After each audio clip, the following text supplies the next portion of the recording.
This is probably one of the most unusual shows we've done on RPV TV. I'm John Clayton, and we're aboard the superliner Queen Elizabeth. The Queen Elizabeth is in Los Angeles, and in just a moment I'll take you on a tour of this absolutely amazing and incredible ship. So welcome aboard.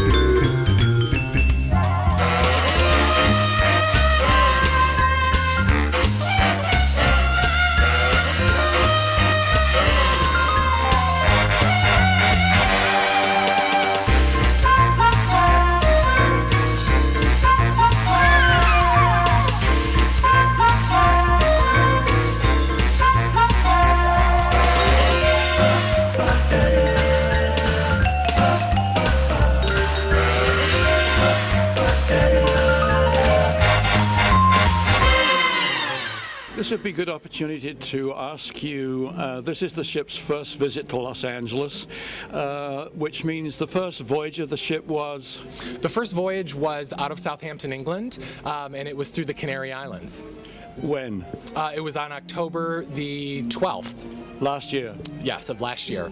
This portrait behind you is very interesting, and I understand it's interesting for a special reason, and that reason is? Well, it's interesting for a special reason. First of all, Cunard commissioned this portrait. It was painted by the youngest woman who has ever been commissioned to paint a portrait of Her Majesty the Queen. How old was she? She was 31 years old, and she is from England. Another important distinction about this portrait is that it is the only portrait of Her Majesty that is not on display in either a royal palace or a gallery. Oh, that's very interesting, meaning that a lot of them are displayed elsewhere. They are. Actually, that is the only other places they are displayed, but we were very fortunate that the palace gave us permission. Her Majesty actually sat for 4 separate sittings throughout the course of a year in order for the portrait painter to be able to do her work.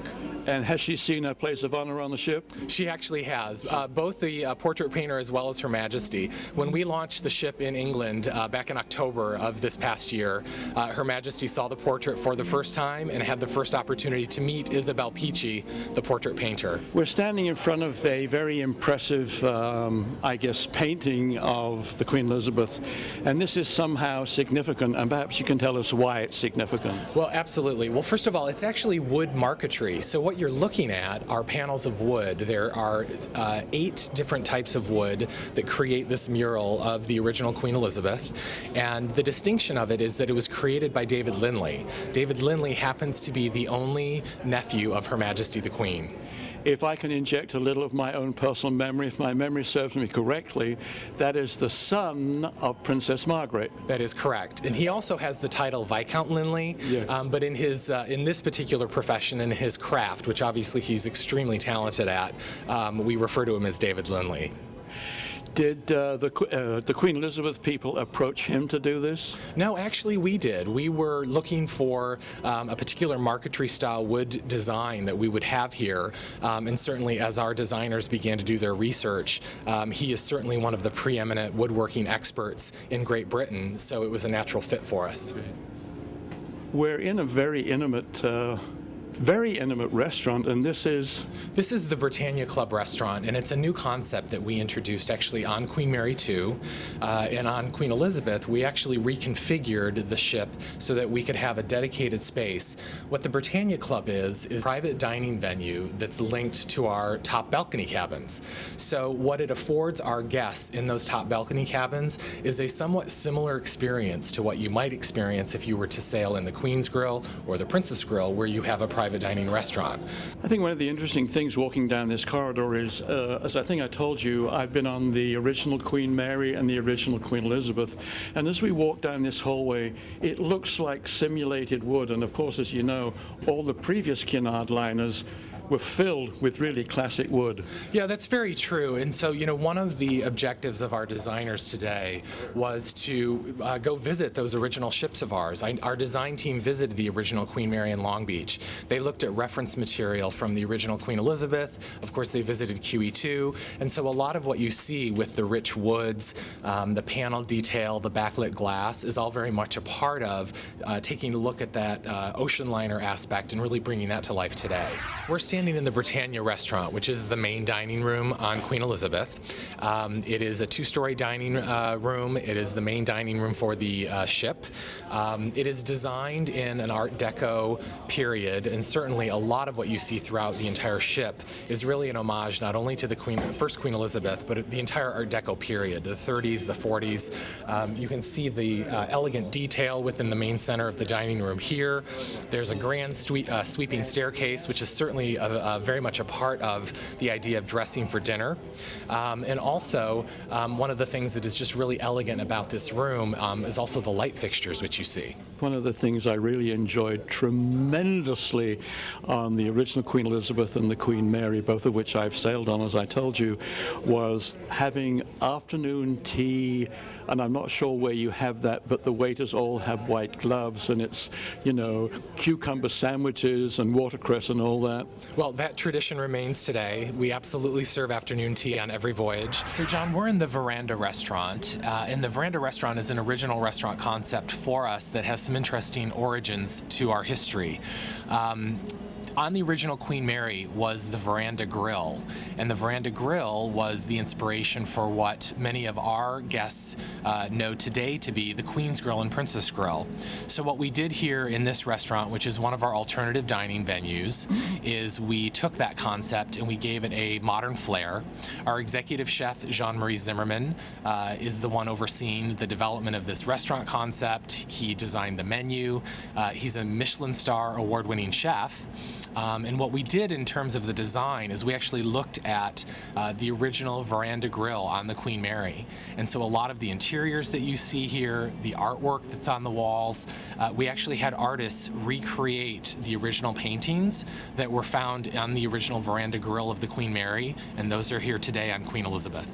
We're sitting in a room that is one of the rooms on the three Cunard ships, and I remember it vividly from the Queen Mary and the Queen Elizabeth. But tell our viewers what exactly this room is. We're in the Queen's Room Ballroom, and so by day, this is a venue that's used for a variety of activities. On board our ships, we're the only line that offers fencing.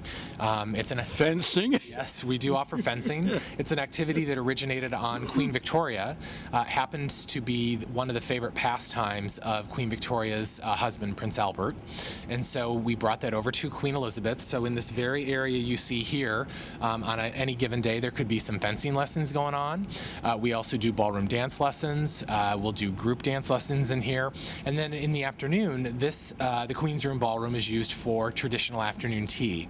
So it is the white glove service. It's our White Star service, which has all of the complements that you would think of in a traditional afternoon tea, including the finger sandwiches.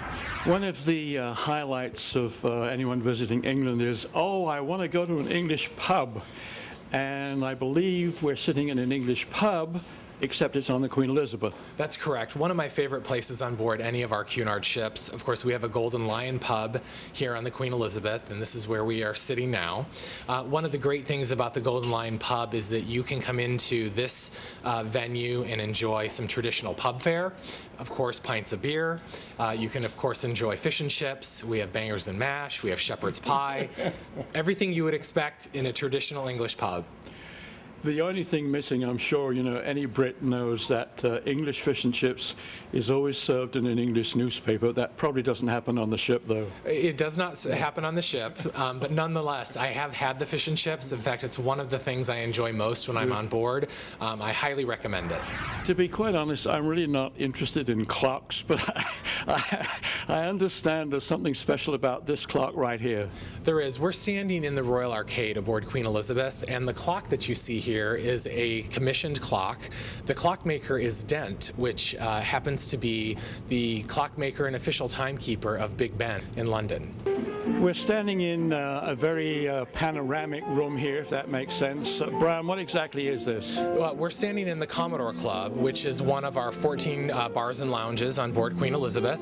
We're on deck 10 at the very forward part of the ship, and this is really one of our most spacious and I think really most welcoming and just sort of clubby type feeling bar venues where people can come and enjoy a cocktail or a glass of champagne either before dinner or certainly after they've had a long night of dancing in the Queen's Room. And a great place during the day to look out the front and see the ship. Absolutely. Given that it's we have, I think, 270-degree windows, it's a perfect place to come up and not only grab maybe an afternoon tea, but also bring a book and just watch the world go by. This has been an incredible journey around this amazing, wonderful ship. I hope you've enjoyed seeing some of the incredible sights aboard the Queen Elizabeth. It is truly a trip down memory lane for me because, as you know, I was aboard the original Queen Elizabeth and the Queen Mary in years gone by. But this ship is absolutely extraordinary, as I hope you've seen from the preceding show. Until next time, this is John Clayton saying, happy voyages and take care.